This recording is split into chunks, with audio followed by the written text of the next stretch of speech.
listeners your ideas about how capitalism can never really truly bring justice. And I wonder if you could comment on that.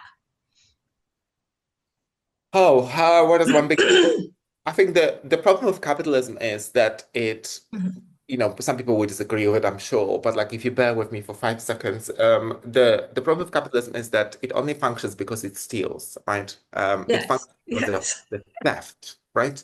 So, and people are like, what is it stealing? Like, it doesn't stealing anything from me. I'm like, well, look at your water bill, right? I don't know if you know that. We are still subsidizing oil and we're still subsidizing gas production, like tune of 12 billion Mhm. pounds. Don't quote me on the specific number, but you do feel free to Google it. Um, so they get the money from us, from you and I, right? So I would rather they gave me this 12 billion so I could put a free solar panel on my roof and disconnect the gas preferably. But clearly that's not going to happen.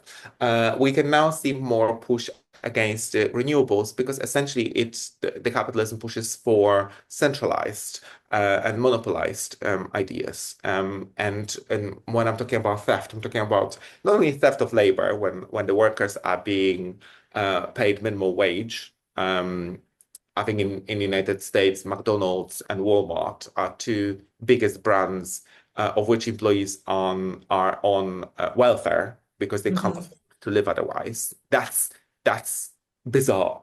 Like, we are having businesses that need employees to be fed by the government so that they don't die. Do you know what I mean? That is just weird. Mhm. That one level of theft, right?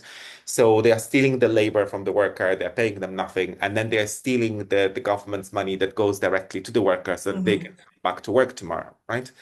There is that level of theft. The theft of natural resources. The Nestle has recently been found of exploiting water in water scarcity states across the US, paying $200 a year. I kid you not, Google it. $200 a year for gazillion, billion, quadrillion, I don't even know the number, barrels or gallons of water. I would like that water bill. Thank you very much. Why am I paying $200, or well, in Britain, £200, every 3 months or whatever it is, that I don't have as much water as Nestle, clearly. So there's something weird happening where a massive capital gets access to all our natural resources.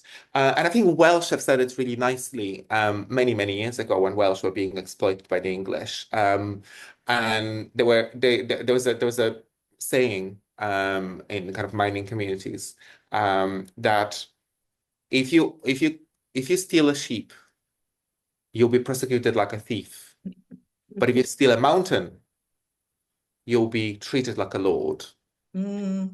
And I think there's something really important about us recognizing how weird that is, right?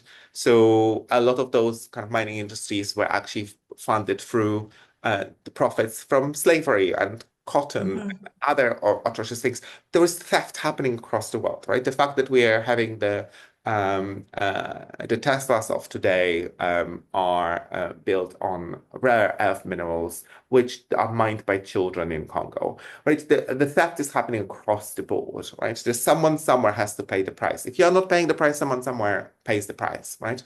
And what is even worse is that even if you pay the price, because what was recently found about Gucci and about Dolce& and Gabbana and about all those fabulous brands that we all know from high street, well, not from high streets, clearly, not British high street, but like the upper wealthy, is that they were made using a very specific skill sets of people who were actually pre-made in China and just finished in Italy. So even if you do pay the price, you're actually still being exploited because they cut the margins.